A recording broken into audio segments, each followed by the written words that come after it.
Jacqui-Lee Pryce for Shadowboxruk UK. I'm here in Ipswich with the final. Yeah, we've done a few, Jesus.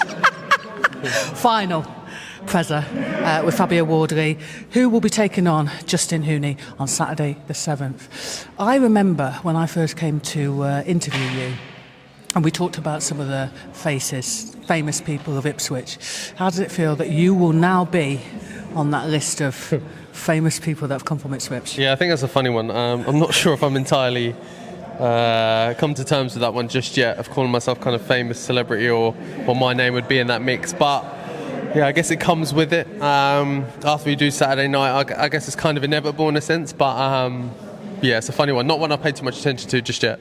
You can't get too excited. Keep your feet on the ground. Yeah, not too carried away with things yet. Ultimately, there's still a job to do on Saturday night. I hear you. So, Frank Warren has said that this is the new era of heavyweight boxing. Spencer Brown, he spoke very, very, very highly of you. I mean, does that put a little bit more pressure, or is it nice to kind of hear that after, I don't want to say where you've come from, your background, but is it not nice to kind of hear those accolades from, top people in the game? Yeah, of course. It's always nice to receive some credit and for the things you've achieved and from how you've got to where you've got. I think it's a nice spin in it. I don't know whether it puts too much pressure on me, really, because if you listen to what everyone says, they're almost kind of saying you shouldn't really be here, you shouldn't really be doing these things. So just the fact in of themselves that I'm ticking them off is the pressure off in a sense, because even like things all go south and that, I've still achieved a huge amount without everyone having any expectation of me to do those things. So I'm already way ahead of the mark, but in no way am I looking to stop. I like your line of thinking. Actually, Spencer was actually saying that he did come from that background, and that is why he's kind of really holds you into high esteem. Let's talk about all of these comparisons. Listen, you are a guy that I think you're a tricky so-and-so, because people come, they try and box you. They have, with the greatest respect, I think sometimes underestimated you at times. Is that not I think fair assessment? What does Justin Huni, because the same rhetoric has been brought out that he's had huge amateur background. There's no disrespect to him, he can box. We've seen that before. What does he need to do on Saturday night, realistically, to beat Fabio Wardley? I don't know. I think he needs to be able to think on the fly. I think the one thing with me is that people think I haven't got this amateur background, I haven't got this type of previous experience or whatever. I think one thing people do say about me is I'm very unorthodox. Maybe the plan of how you would go about something in a normal fashion, if you'd gone through the amateur route, I don't do that. I pivot and go left and pick a whole different route and plan of things. And I think maybe that throws people off, or they're confused, or they think that, I'm going to come out and fight a certain way, and you get in there with me and all of a sudden my timing's way better than you thought, my reactions are way better than you thought, I've got a better IQ than you thought, and you're in there a bit flustered and confused. Hang on, how am I in this situation?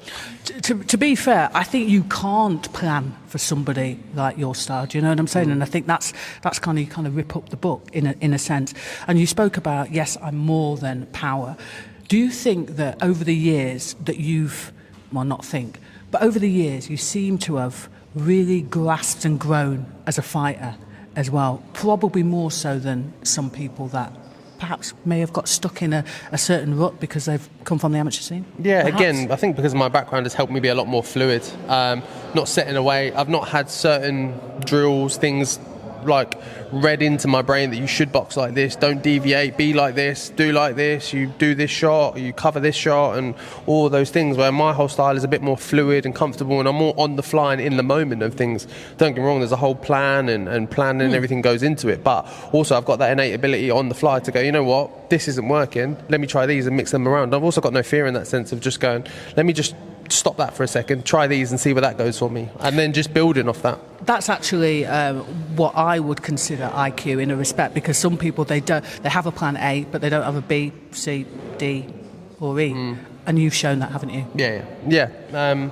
Like, things have gone wrong in fights, cuts, nose. I've been hurt a bit in fights and things like that, but I've always managed to go right, still keep my head on my shoulders and figure a plan around these things, whether it's to make it through for a round and get to the next and then go from there, or how to completely flip it on its head and get my opponent out of there. One way or another, I find a way to win. I think that's an innate skill I have.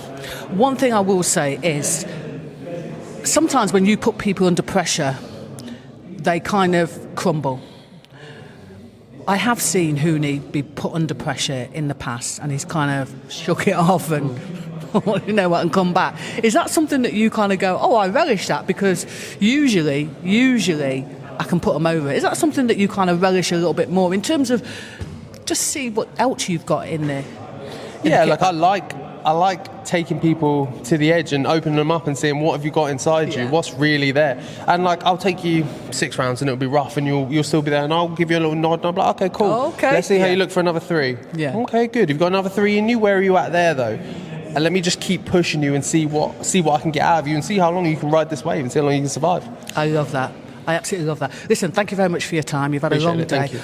Listen, go out there, enjoy it on Saturday night. Thank you.